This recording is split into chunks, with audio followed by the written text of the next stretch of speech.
there's a way you read motivational books. Right? That you'll be fired You up. think in the next 3 hours I'll be the president of the US. So, Hello. Hi, welcome. So our guest here today is someone I met about like 3 years ago. A man of many talents and of course, majorly many relationships. And the reason why he has many relationships, right, is because he's an amazing person. He's a singer-songwriter, right? And we're waiting for the album to come. right? He's a pastor in one of the biggest churches in the world right now because I can't even, okay, an astute brands professional, right? And Correct. of course, he's a romantic husband, yes, an inspiring father, and my very own selfless friend. Right. Come on. So let's give it up. Let's give it up. Let's give it up. Welcome to the brown chair, none other than Olaniyi Ikuomola. I said that name right. You did. All right. So welcome to the Better Podcast. Right. Nice. Here we are interested in getting people better. Right. But we're going to be telling or helping people to get better through stories. Nice. Stories of everyday people, stories of amazing people, stories of people who are growing, who themselves are getting better, right? And stories of me and stories of you.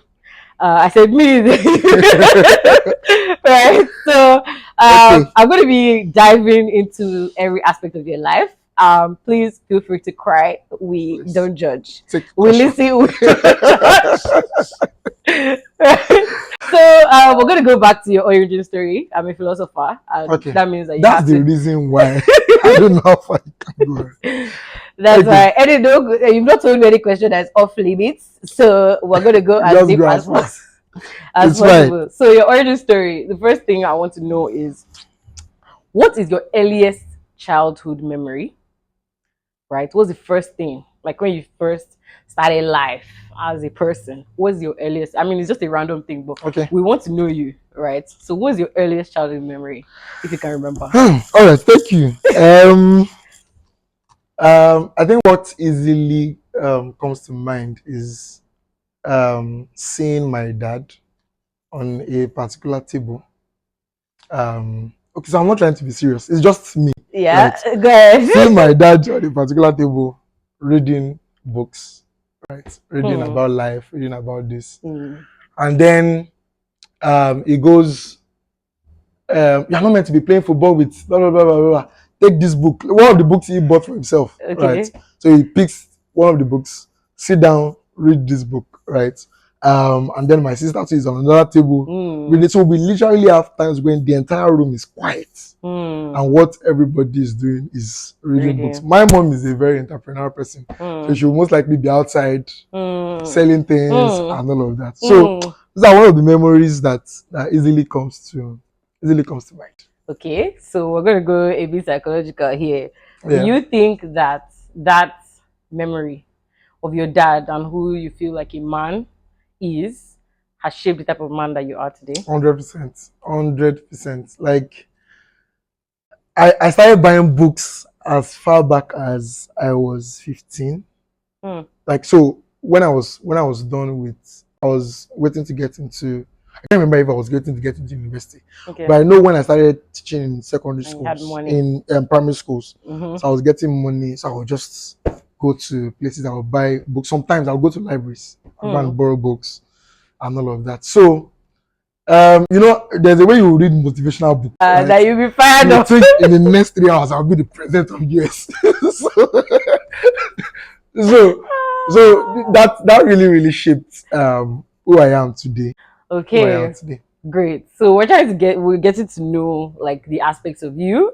So the first one will be music. The question is like threefold. Right? So first of all, what was the first time you ever wrote a song? Right? The second question is, what inspires you? Like, what makes you most likely to write a song? Right? And then the third question is, what is music to you? Like, what is emotion? So let's start from the first one. What was the first time you wrote a song? So that I can't remember. I can't remember, but I can remember as far back as before my teenage age. I don't do things so. So I would. There's someone in my church that I used to follow. Okay. Because this is someone that really shaped my mindset regarding mentorship and all of that. Okay. So he's also a music person. Okay. Right? So I would hear him compose songs. I would see him sing on the altar in church. Okay. So everybody's dancing, but my posture towards him is different. I'm looking at the way he's holding the mic. I'm looking at the way he's tapping his legs and all of that. I'm like, I can do this thing too now, right? So I think later on he recorded his song. I can't remember what the title of the song is. So this thing is possible, right? So time just I can't really pinpoint when, but I just know that there will be times when I will put I love you, Lord, you are great, thank you, Jesus. I'll just put it together and it will form a rhythm, right? So when I got the opportunity to start singing in church, there are times I would just take the courage, just teach people the song, and then everybody, even though if I go back to those songs now, like God forbid. You have to find those songs. So I will see people sing it. So this is possible, right? So that's the memory I can have of when I started. So what's music songs. To you? Why do you feel like it's something that you're interested in at all? Okay, so I come from a tribe in Ondo State that is popularly known as a tribe that does a lot of music. Oh, really? Right? What is that? It's Ilaje. Ilaje Atijere. So there's a way they sing. Let's acknowledge them. There's a way they sing that is very, very melodious. Okay. And not that they learnt it. Quite a number of them are gifted in singing. Take for instance, my dad used to be in a choir. Okay. My mom was actually in a choir. They recorded a song when they were in secondary school. Whoa. So my dad used to be, when I remember growing up, he used to be in the men's choir. Okay. Or maybe elders choir or something like that. Oh, nice. Did they fall in love with the choir? No. Just checking. So I've always had that background. So music has always been a part of a part of me. And then it's coming as a gift, right? I can't remember going to, which I'm still going to do. I can't remember going to a music school. Okay. Right. Even though my former music director, who is by the way late now, had like a crash course for us back then in church. Okay. Right. So I can't remember going to a music school, but I know that when I hear a sound, when I hear music, I know this is how it's meant to be done. I know this is not how it's meant to be done. Right. So as I grow, when I now compose songs, I see myself composing it in a way I think it should be done. Right. For me, music is therapeutic. Okay. Music is a way of passing a message to people. Okay. I mean, you can tell people things through music that you won't say just by talking. Okay. Right. So music is also, of course, not even also primarily a way of worship for me. Okay. To God. Right. Okay. There's something that we're going to go into that you do not expect.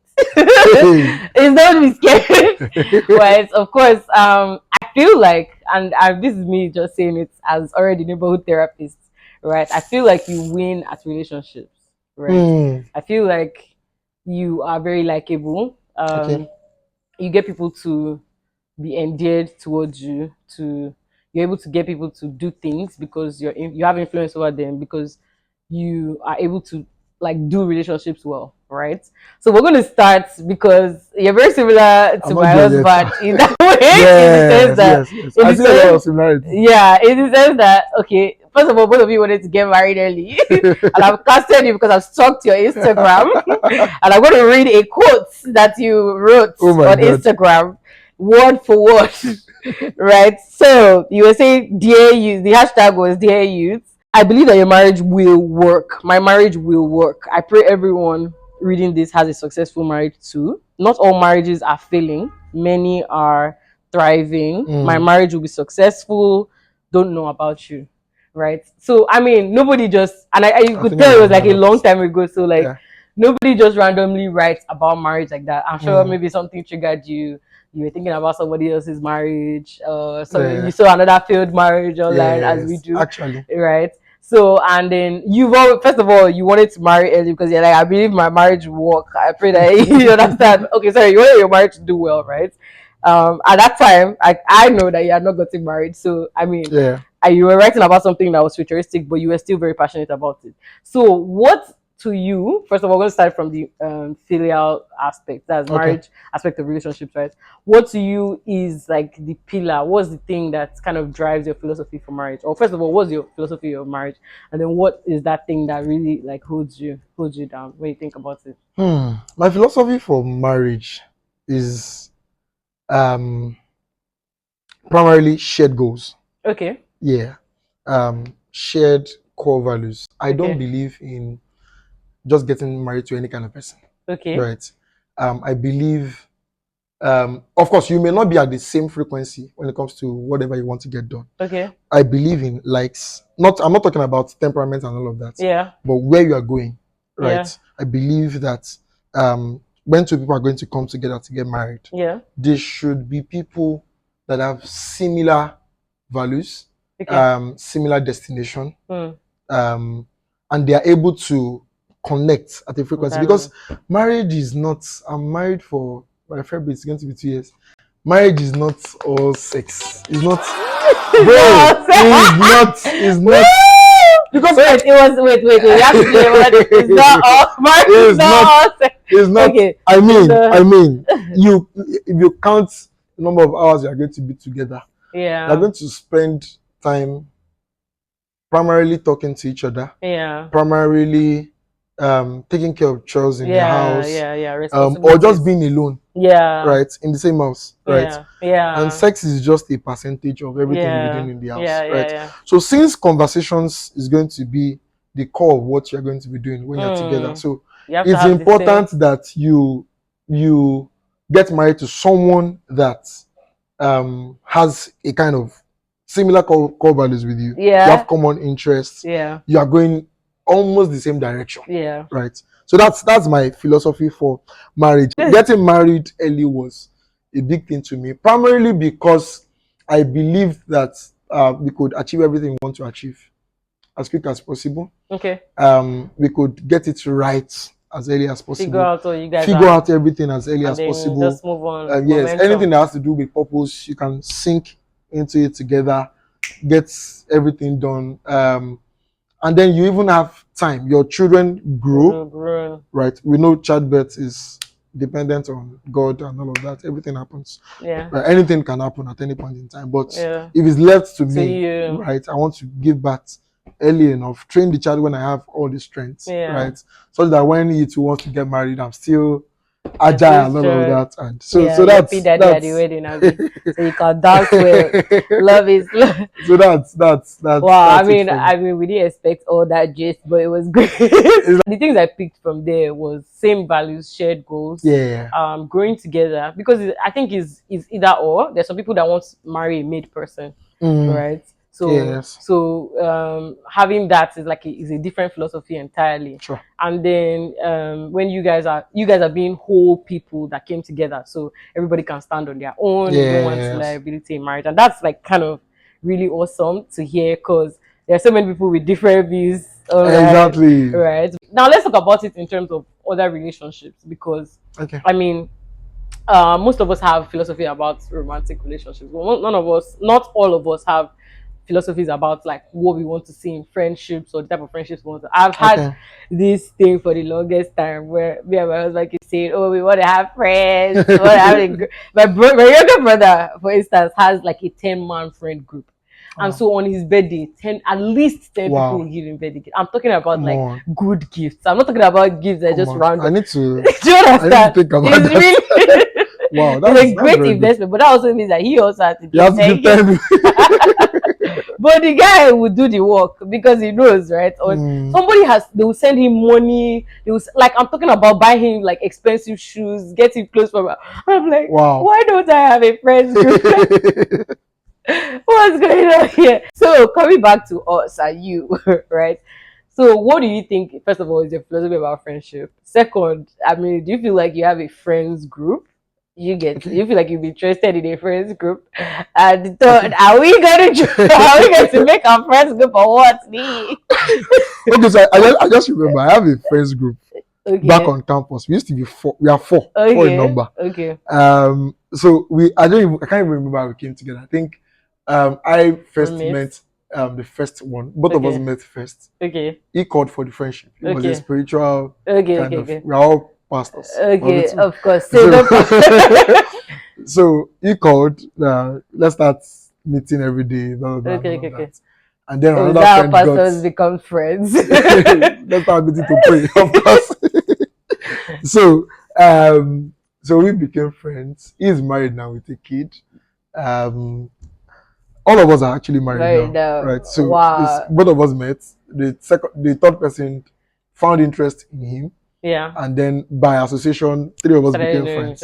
And then the fourth person, both of us were staying in the same apartment. Okay. Not room, apartment in school, same building, right? Okay. So we were friends, and then something just connected four of us together, right? So we had a WhatsApp group then. Whoa. So anytime anybody wants to do a wedding anniversary, though, like your brother, we don't always give gifts. But at the very least, at the very least, anytime anyone wants to get married, we try our best to show up for the person. We give to the person. When your child is celebrating, we make phone calls. We discuss business ideas too. So it's not always very comfortable because there's a particular friend amongst us that is very, very big business on finances. Okay. Yes. So he tries to encourage us to. So yes, that's I can just remember, but we are still going to 4-1. I don't mind having several. So, but my own thing is, I mean, I'm going to say it from my own perspective of you, right? I find that you are selfless. Like they're the person I will call when I need somebody to show up for me, right? And I mean, it's not easy to find that, especially where we met. It's not easy doing it. Exactly, which is at work, right? And of course, and I remember you like us having a conversation. I feel like, you know, the fact that we've now recently fought more often means that we've gotten closer. Right. True. Right. So I mean, I feel like the space where, you know, someone comes off as a selfless person means that a lot of people take things from them without giving back to them, right? Because other people also have different ways to which they love, right? Love languages, right? True, exactly. Maybe my own love language is more like acts of service. So I'll probably show up for you only when you're about to die. True. Right? And then the other way around. So everybody has the way some people will show up for you with gifts, but nothing else. You get some is words of affirmation and all that. Exactly. Sure. So I'm just saying that what has that, and you know, I mean, you being selfless, I think is maybe like a normal thing for you, just like who you are, right? Yeah. So what has that, how has that affected your friendships in general, do you think? Okay, apart from my personality, right, and I think my personality plays a major role, right, being a sanguine, someone who is very big on people, being out there, ensuring that people feel good, right, even sometimes at the detriment of like people pleasing, right. So so there's the part of my personality, right, but this is how it all started, and I can remember two major scenarios. I'm a very visionary person, right, so I want to get things done, want to get a business done, want to get a project done and all of that.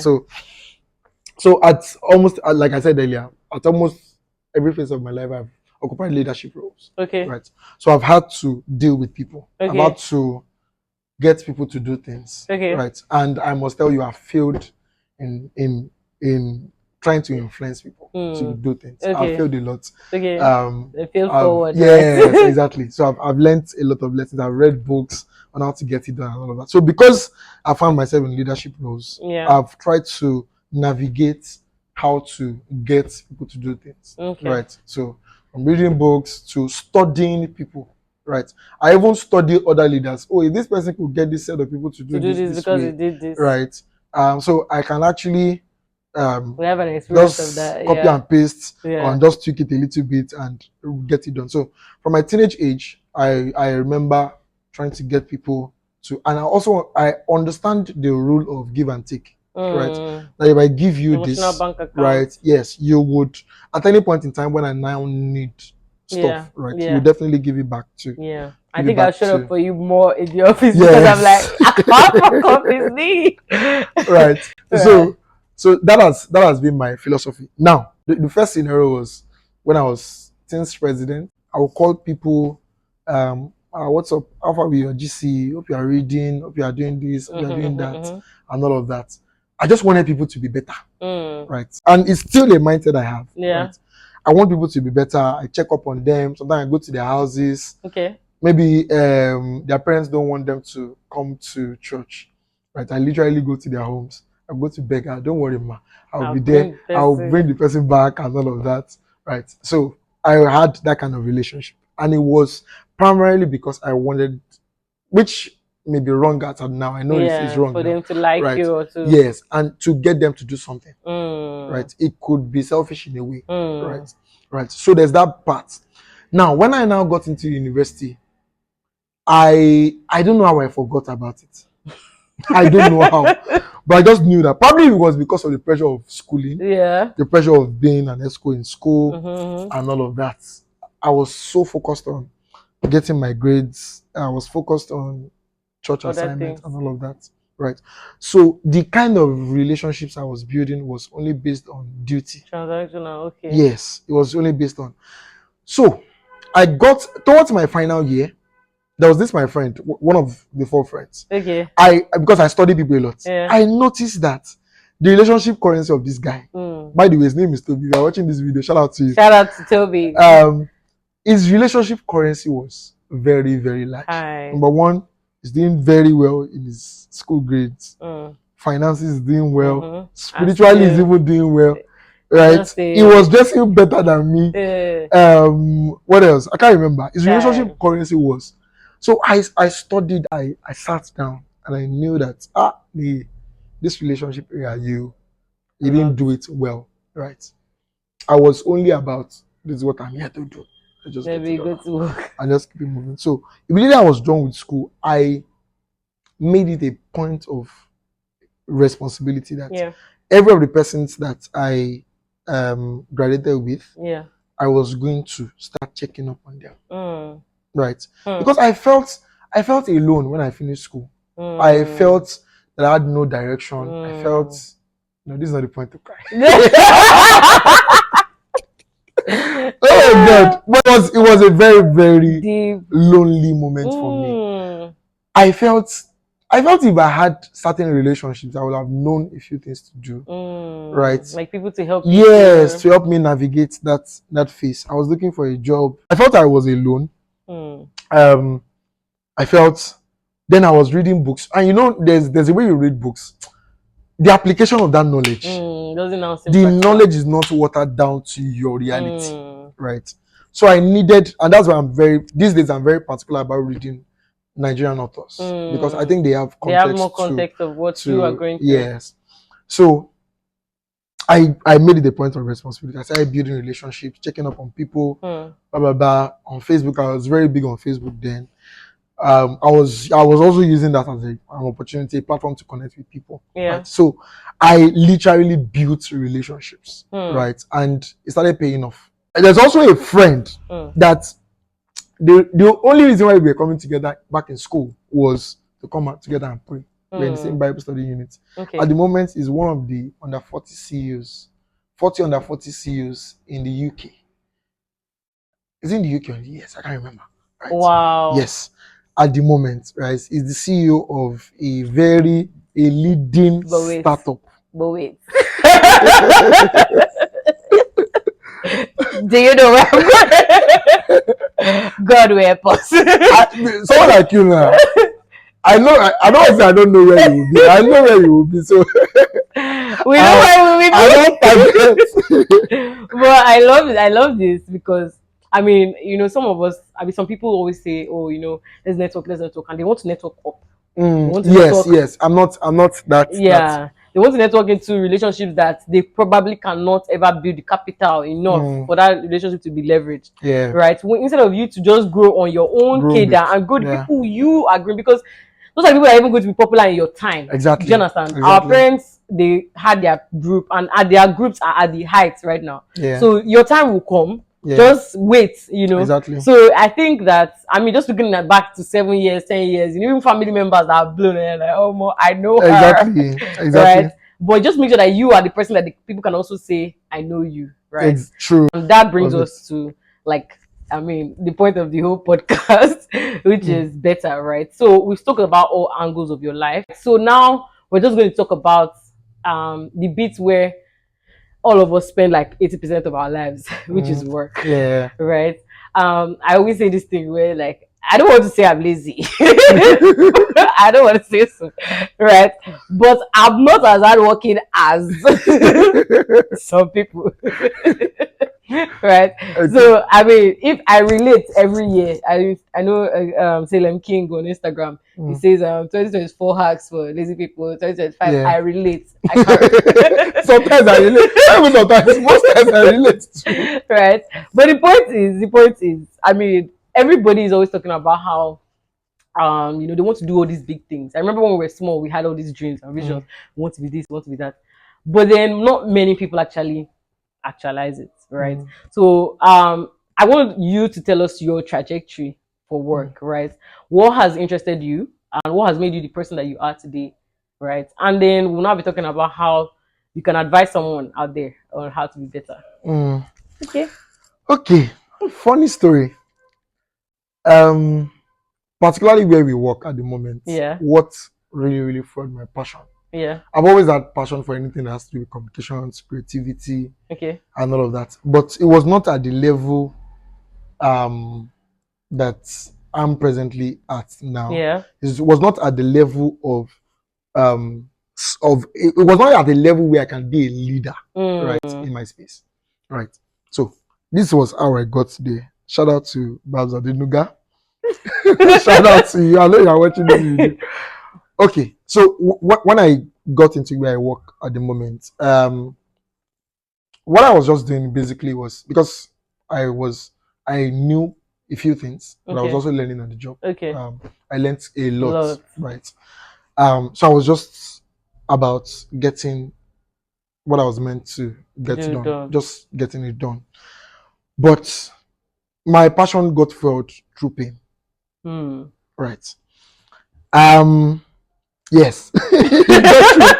it got fueled through pain. And I must really appreciate Babs for always giving feedback. At some point, he was not giving me positive feedback. Yeah. There's some things I know that bros, me, I did. Like I would do it overnight to prove to this man that no, yes. Okay. No, come on. But he was always giving me feedback to improve, right? And I knew at some point that it was from a place of love, right? But there was a particular feedback that broke the camel's back, right? It was a query, actually. It was a query, right? So I saw that email. I went to the restroom. I cried, right? Cried a bit, and I made it I told myself, right? In fact, I made a tweet that I'm going to be the chief marketing officer, the CMO of one of the leading brands in the world in my lifetime, right? Not that the query defined my purpose or defined my direction. Of course, I've always been this kind of person, but it fueled a passion in me that based on all that has happened, you're going to put it to yourself and say, this thing, you're going to achieve it and there's nothing that's going to stop you, right? So that has always been on my mind, but that scenario really fueled a passion in me that I was going to achieve this no matter what comes my way. So that led to a place of ownership, right, in team, right? That, you used to call me first born, right? And of course, being selfless and all of that came in. So it got to a place of ownership that I needed to, for me to get this thing done well, I needed to see it as my own, right? So it got to a place of ownership such that it got to a time, Babs left projects for me. Yeah. Right. I can remember one of the shoots we had with a women's initiative. He literally left it to me, and the person in charge of the initiative outside our team sent him a message right, to say, this your guy is just like you. He knows his honors, right? So he sent me that. So pain is one of the things that fueled my passion too. So it brought me to a place of ownership, right? Even at the time when he resigned, at a time when I had to act as the team lead, I was not doing it based on the role. I was doing it because, and for the fact that he also created a legacy and all of that, I was trying to see that this legacy does not drop and all that. We all built this together, right? So I wanted to ensure that this thing was not fall, right, and all of that. And that's still my position till now. So I think that's what, when it comes to my secular life, that's what has fueled me. And another thing for anyone is the place of having a visual representation of where you're going, what you want to become, who you want to become, right? It kind of puts fuel on your, puts fire in your bosom, that I want to get this thing done, right? You know that irrespective of what people are saying about you, you know that, bro, you're not there yet. I'm going where I have somewhere to go. There is something I need to get done. People will be saying, this lady, but you know that there's something right, more. And then you surround yourself with. I surround myself virtually or physically. I surround myself with people that are going where I want to get to. So I mean, you looking back now at the life that you've lived, right? The places you were and the places you presently are, and of course the places that you're still going, because you have a vision of what, by the way you tell us who that person is, right? The vision of what you want to be, right? What would you tell one person out there? And I want you to look into the camera and talk heart to heart, right?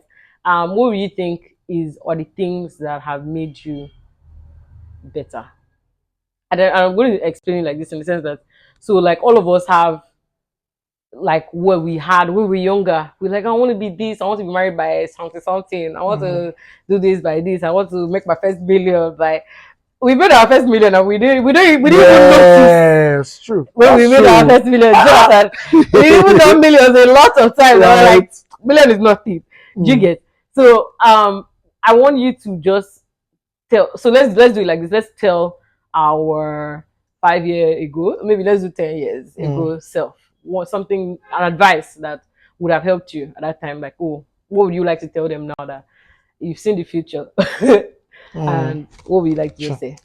Okay, so 10 years before now, a few things I would have said, which I still hold as a mindset.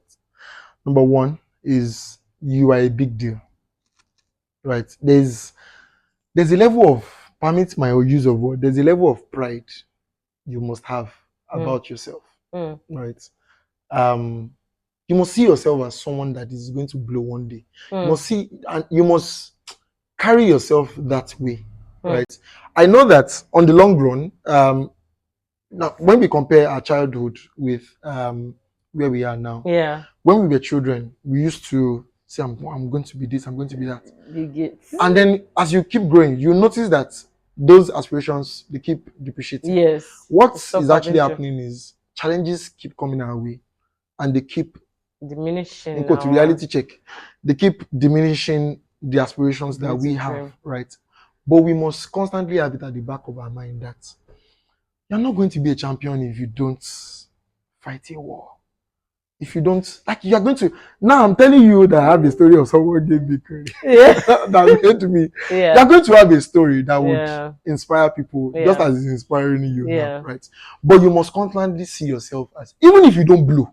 Number two, is to understand that challenges are going to come your way. Another one is enjoy the journey. Enjoy life.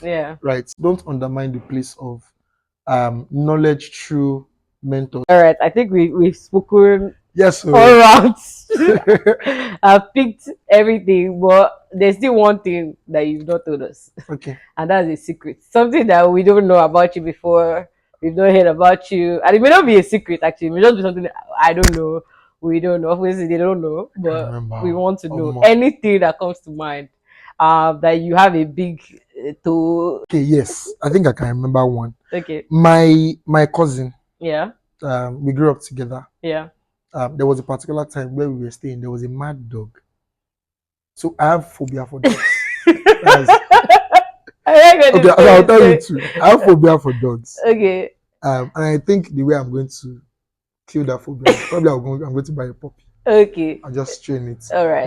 But that means I'm not visiting you. Okay. When I see dogs. This was how it happened. My cousin is a very outgoing person. He's always everywhere. So there was a mad dog on our streets. Okay. I don't know how dogs become mad. But I know this dog will be in an uncompleted building every time. It will eat feces. Oh, shit. It will bark. Oh my God. It will run and then come back and all of that. So this is my cousin, out of curiosity.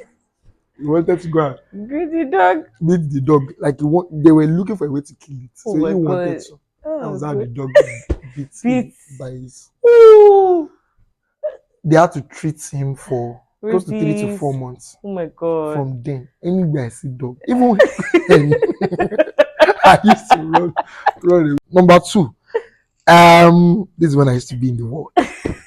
I've always had a love for Yoruba rappers.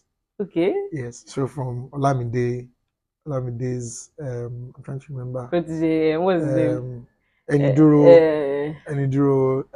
is rap. Okay. Right. From Olaniyi to Seriki to Lord of Ajasa. Okay. So I've always had this flair for, and there was a time I wanted to be a Yoruba rap. It's over. The secret is out. Wait. You don't even understand. This person is completely the opposite of a Yoruba rapper. You say what? Right. So even if it's English or Yoruba, but I think I'm still going to do is a Yoruba even that deep? Like, can you? Okay, you have covered yourself.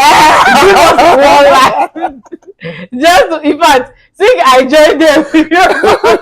I'm sorry. So I mean, I'm just going to let you say, and if you have any, is a sentence. It should not be more than a sentence. What the last was for anybody here who's coming to the Better Podcast and has actually waited to the end of this video, man. Yeah, a boss, you're a real G, right? He has a word for you. You want to say something? Okay, one statement. Should I explain the statement? No. All right. For you, there is more. That's what I'm saying. Love it. That's great enough. Okay, so I'm just gonna be telling you, thank you for staying to the end of this video. If you have stayed this long, you definitely need to like, subscribe, and share this video to people who might have to learn. Please share this video. Right. As you are watching it now, share it now. If you have a story that is very interesting, you can comment below, tell us about it. It might just feature in the next video. Maybe you're even someone who knows me, who knows us. It also means that you can end up being the one on this brown chair telling us your story at the Better Podcast. But yes, if this video has made you better, put a thumbs up, like the video, yes, and share the video with other people that can learn. Thank you so much for joining us today. It's been real. Bye. Hi guys, my name is Olaniyi Ikuomola and you're watching the Better Podcast. You want to be better? Like this video, share this video, and subscribe to this YouTube channel. To be here, guys. 24 minutes. It happened in 2025.